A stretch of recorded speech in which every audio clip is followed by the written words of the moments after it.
Buenas, então, para terminar aqui, gurizada, é a última das nossas máquinas térmicas, que a gente vai ver que, na realidade, é só explicar, né, o ciclo. A gente veio falando de máquinas, mas nas últimas aulas a gente falou dos ciclos, né? Lá da segunda lei da termodinâmica, né? Então tinha o ciclo de Carnot, que é do ciclo, né, idealizado lá para fazer a aplicação da segunda lei, né, nas máquinas térmicas. Aí a gente viu o ciclo de combustão interna, né, do motor Otto, do motor diesel, onde a gente, né, dissecou o ciclo de refrigeração. E então, para finalizar hoje rapidinho, né, porque a gente já falou sobre geração de vapor nas primeiras aulas, depois a gente falou de trocador de calor, né, de turbina a vapor, então a gente já falou bastante, né? Então vamos falar só do ciclo, só para entender o ciclo da geração de vapor, tá? Que é conhecido então como o ciclo de Rankine, que é um cara que desenvolveu a teoria do ciclo, tá? Então vamos ver o ciclo ideal e depois como ele é aplicado, tá? Então, as máquinas térmicas a vapor, né? Mas botar o resto do material lá, professor? Vou botar. O de ontem acho que eu não botei, né? O de ontem Não. era da apostila. O de ontem era o mesmo material da apostila, tá? O de ontem. Ah, mas era bom o senhor botar Tá? aquele. Mas não, eu boto. Só Valeu, para ficar valeu. já direitinho, capítulo por capítulo. Não, eu gravo nas pastas aqui no computador aqui. Uhum. Valeu. Tá, ok. Tá, então, ah, as máquinas utilizam a energia que é fornecida por um combustível, acabamos de falar sobre isso, né? Num processo de combustão por um fluido de trabalho como a água, né? Então, por vapor, para gerar vapor, converter a alta energia desse fluido em trabalho mecânico, né? Ou para um processo de aquecimento, né? Tudo a ver com o que a gente vinha comentando agora em off aqui, né? Apesar do fluido de trabalho poder ser qualquer fluido que se consiga alcançar uma situação de vapor superaquecido na saída da caldeira, né? A água é o melhor porque tem maior disponibilidade, né? Visto que a gente pode produzir calor e não gera nenhum outro tipo de problema, né, de poluição, tem baixo custo, né? É fácil de se obter, né? Pode ser obtido direto de uma fonte, de um rio, né? Pode ser de lagoa, pode ser de represa, pode ser de subsolo, pode ser de lençol freático. Então, assim, a captação da água é de baixo custo, né? Tem pouca quantidade de resíduos sólidos de evaporação, né? Gera baixo índice de incrustação na caldeira e nas tubulações. Então, o vapor da água é um dos meios mais importantes de transporte de energia. Tá? É sempre o que vem em primeiro lugar para se utilizar. Tá? Máquinas térmicas a vapor constituem plantas de geração de potência em termoelétricas, usinas nucleares, termosolares. Então, a gente já viu, né, essas partes todas aí. Tá? E o esquema, então, da unidade de potência de vapor, a gente vai ter uma figura daqui a pouco que a gente vai ver, né, que mostra esquematicamente os equipamentos que se compõem uma unidade de geração de potência. Né? A gente já falou dessa unidade, né, que a gente precisa, então, né, da turbina, a gente precisa da caldeira, né, a gente precisa de uma bomba, né, então, e a gente vai precisar, então, de um condensador. Então, essa unidade que a gente chama de ciclo de Rankine, né? Essa unidade que a gente vai ver agora é a versão mais simples, ou seja, que é idealizada, que é composta só pelos 4 equipamentos básicos, então a bomba, a turbina, né? Que se divide entre as zonas de alta pressão e baixa pressão, e a caldeira e o condensador, tá? Que são responsáveis por fornecer e retirar energia do sistema. Então, o sistema básico, né, é composto assim, a gente tem ali o pump, que é a bomba, tá? O boiler é a caldeira, o condensador, que vai fazer a troca térmica, né, com o trocador de calor ali, porque o cooling water ali, né, vai ser um trocador de calor ali, né, e a gente tem ali a turbina, que então que vai gerar trabalho mecânico que vai ser utilizado no sistema. Tá? Então, a gente começa então pelo primeiro sistema, né, que é um KN ideal, né, que é um ciclo ideal por unidade motora simples de vapor, né? A gente viu que o ideal, né, o melhor de todos, né, se pudesse ser idealizado, se pudesse construir, seria um ciclo de Carnot, né? Que seria que apresenta o melhor rendimento térmico, né? Mas ele é inviável na prática, né?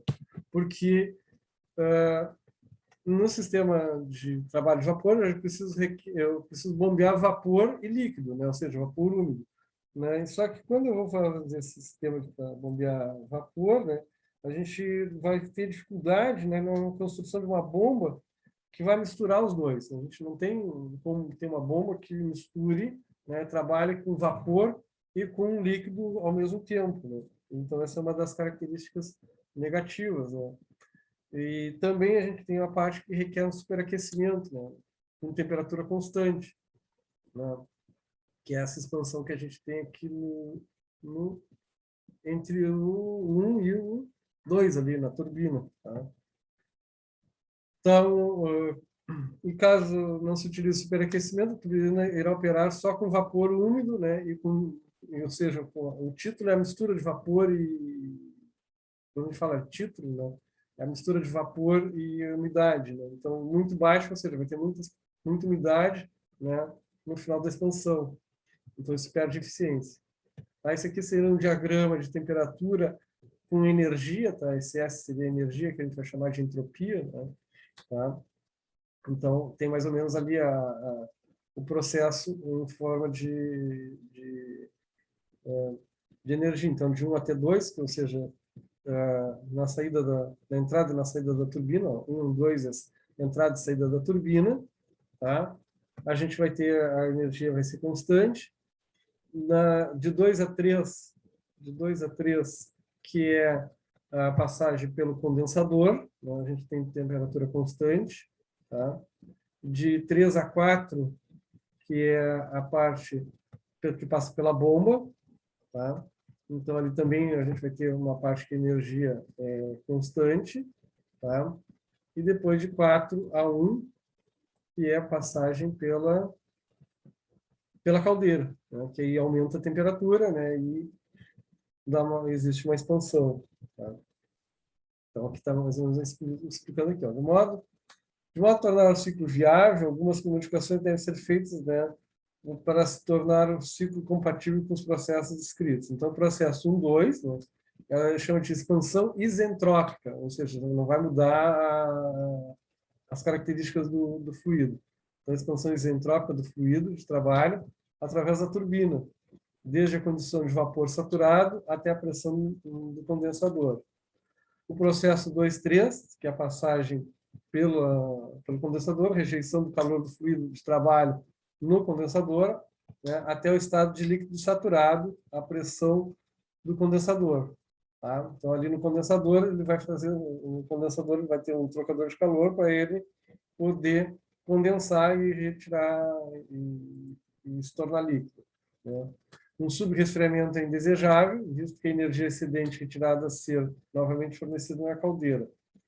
No processo 3-4, né, que é a compressão isentrópica, ou seja, aqui a gente está falando da compressão isentrópica, que vai ter temperatura constante, né, na bomba, até o estado líquido comprimido, a pressão na caldeira. E o 4-1, que é a transferência de calor do fluido de trabalho na caldeira, ou seja, aí o fluido vai receber calor. Tá? E fecha-se o ciclo.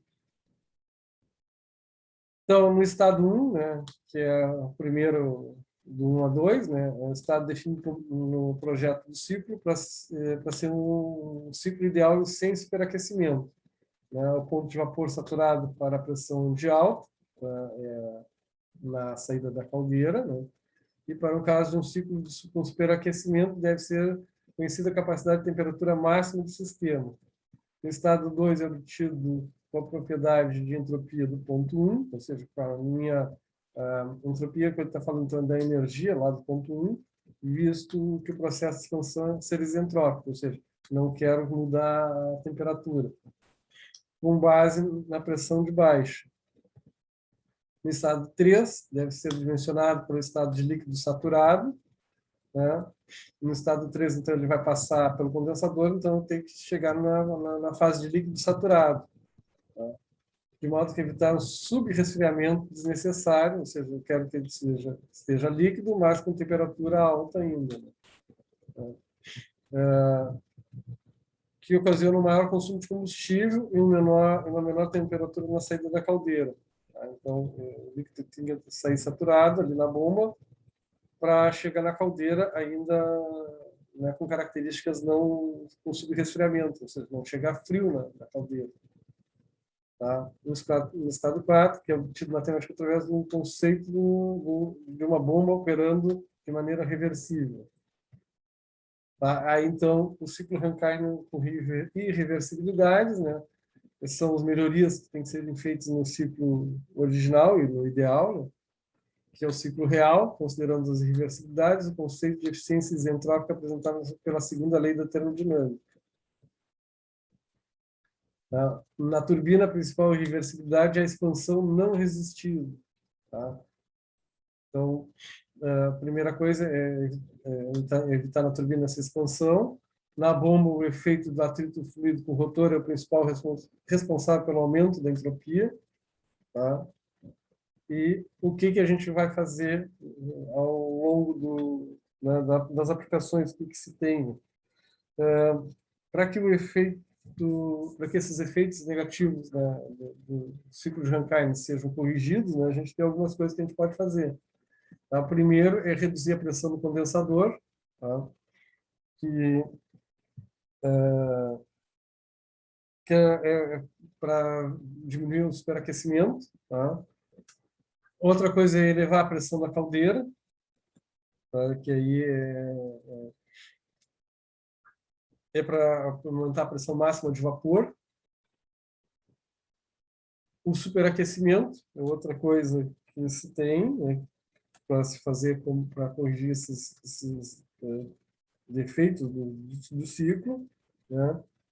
Que esse aí o superaquecimento acaba aumentando a pressão máxima de vapor, tá?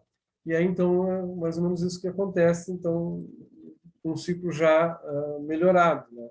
Então num ciclo melhorado, então a gente vai ter um reaquecimento por estágios. Então ali ó, a gente vai ver que o fluido sai da caldeira, vai na turbina, né, no primeiro estágio, passa pela turbina, e a turbina, claro, já começa a distribuir trabalho, mas sai do primeiro estágio da turbina e volta na caldeira para reaquecer. Então, tem um reaquecimento do meu vapor, né? E ele entra no segundo estágio da turbina, né? Aumentando a eficiência do sistema. Tá? Então, esse é o sistema de Rankine com reaquecimento. Esse sistema de Rankine com reaquecimento, ele aumenta a eficiência do sistema. Então, se a gente pegar um sistema ali original, né, a eficiência está ali muito baixa, ali, 50 e poucos %, tá? É um rendimento bem baixo. Com reaquecimento, a gente já vai ali para casa dos 70, 80% ali, já aumenta bastante o rendimento do ciclo, tá? E depois a gente tem um outro que também é por estágio, né? Mas com um sistema intermediário de aquecimento, né? Então sai ele aproveita, né?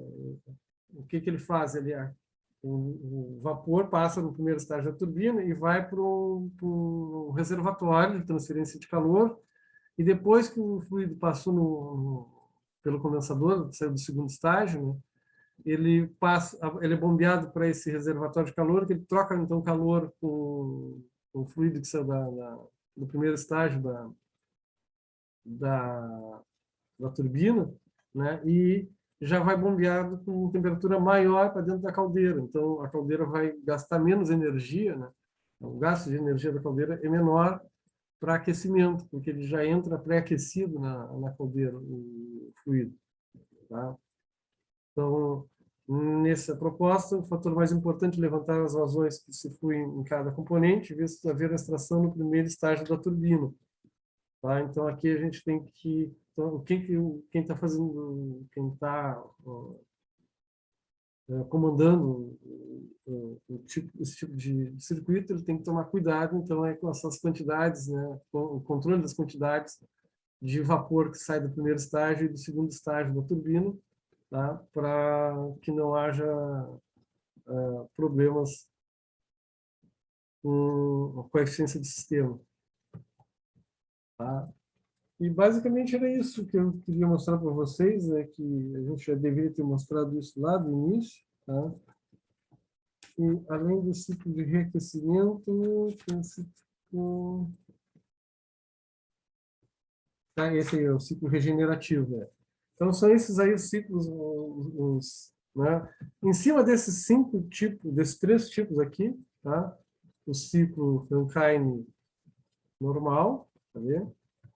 Tá? Não, é o outro, esse aqui, tá? Esse aqui é o ideal. E em cima desses 2 tipos aqui, aí se faz várias, como é que eu digo? Existem várias outras possibilidades em cima desses ciclos, né? Ou com reaquecimento, ou com regeneração, tá? E às vezes até se mistura, né? Tem sistemas que é com regeneração e com reaquecimento, tá? Deixa eu ver aqui se tem uma indicação. Tem um aqui que ele é com três estágios, né? Uma turbina de 3 estágios, quer dizer, a turbina pode ter mais estágios, então ter mais... ela pode sair do primeiro estágio, volta para a caldeira, reaquece, vai para o segundo estágio, aí no segundo estágio uma parte vai para esse aquecedor intermediário, né, que aqui está com o nome em inglês, Open, não sei das quantas ali, mas o nome é aquecedor de contato direto, aquecedor de pressão intermediária. Tá? O nome desse Open, não sei das quantas ali, está em inglês ali, nem consigo jogar direito, é aquecedor de pressão intermediária. Tá? Então, esse aquecedor pode estar entre o segundo e o terceiro estágio da turbina. Então, a gente tem várias opções que visam sempre aumentar a eficiência do sistema. Tá? Em alguns deles a gente trabalha com compressor também, tá? Em vez de trabalhar com... que aí também é um sistema... Deixa eu ver...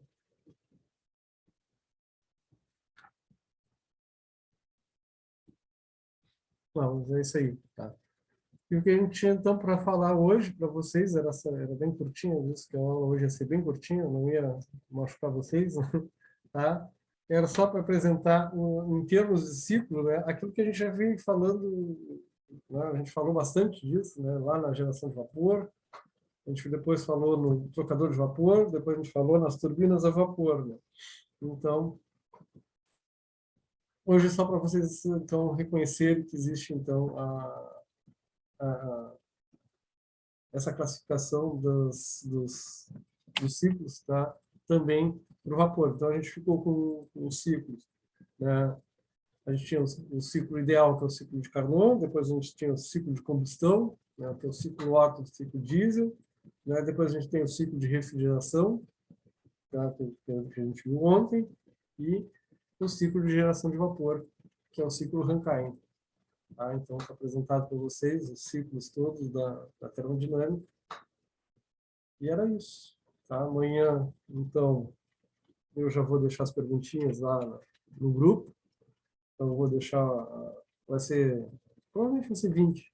Tá? Ainda não terminei. Mas vão ser 20 perguntinhas de marcar. Tá? Vocês marcam, né? Fazem... Não precisa marcar, faz o gabarito ali, questão 1, letra A, letra B, né? Faz o gabaritozinho, tira a foto, me manda no privado, o nome, bota o nome de vocês, tá? Bota ali a fotinho com o gabarito. Tá? Vamos ter até meia-noite de terça-feira, de terça para quarta, para entregar. Tá? Tem bastante tempo para... Tá, gurizada? Foi um prazer, então, ter dividido dividido essas 2 semanas com vocês aí. Tenham todos um bom Valeu, tudo de feriadão. bom. Obrigadão. Tenham todos um bom Valeu. feriadão, aproveite bastante, né? Até mais. Tá? E vamos lá se abastecer mais. lá antes que aumente mais o combustível. Me fala. Verdade. Valeu, valeu. Bom fim de semana para todo mundo. Bom fim de semana para todo Igual. mundo. Tchau. Valeu. Tchau.